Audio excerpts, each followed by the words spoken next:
পাঞ্জাবি তো কিনে দিবা না, অন্তত কালারটা তো চয়েস করে দাও।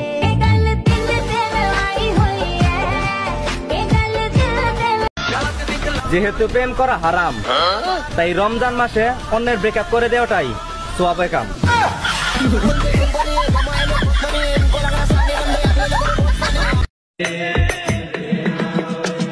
সবারই বিয়ে হলো, খালি আমারই বিয়ে। ও পঙ্কজ,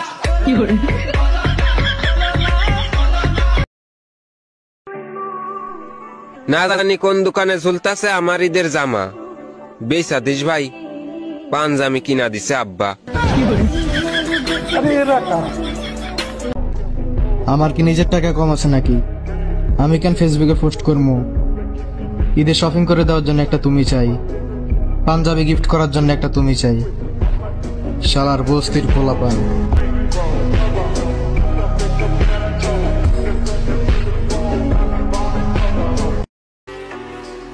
এইবার ঈদে পাঞ্জাবি গিফট করার জন্য হলেও একটা তুমি চাই, শাড়ি গিফট করার জন্য হলেও একটা তুমি চাই। এগুলা না বইলা ভাই কিছু দান করেন, ঈদের জামা কিনুন, এটা বললেও তো পারো। ফেসরা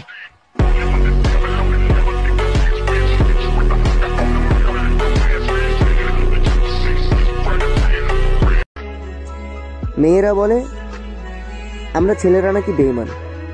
তারা ঠিকই বলে আমরা বেঈমান, না হলে বুকে এত কষ্ট চেপে রেখে মুখে হাসি রাখবো কেন?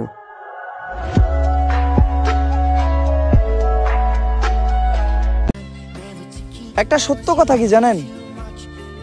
যাদের মনে অনেক দুঃখ থাকে তারা হাসে বেশি।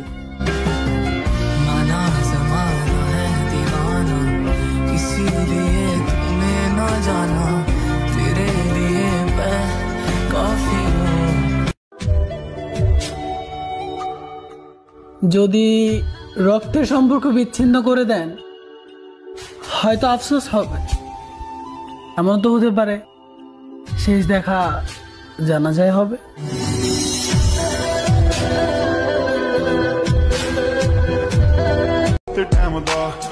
সারা বছর ল্যাংটা ভিডিও করার পরে রমজান মাসে পর্দা করা আপুরা মিয়া খলিফার বংশধর হয়।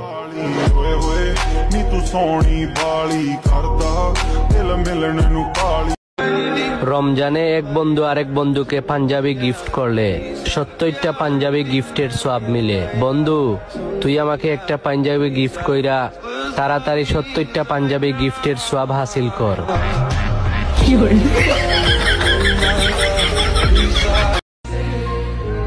একটা মধ্যবিত্ত ফ্যামিলির বেকার ছেলের প্রশ্ন, শপিং ছাড়া কি ঈদ হয় না?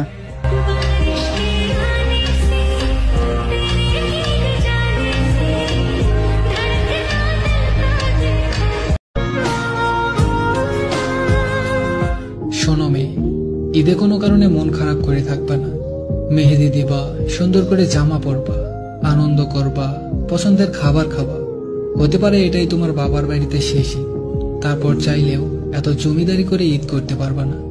শ্বশুর বাড়ি গিয়ে রান্না করতে করতে কুল পাবা না, ঈদ আবার কখন কাটাবা, কথাটা মাথায় রেখো।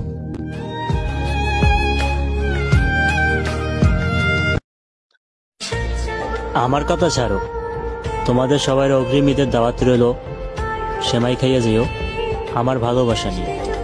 তো সবাই অগ্রিম ঈদ মোবারক।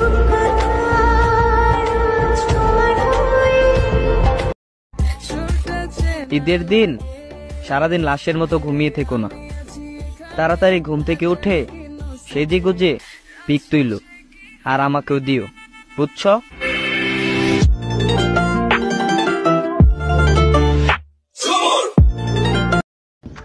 সবাইরে জানাই অগ্রিম ঈদ মোবারক।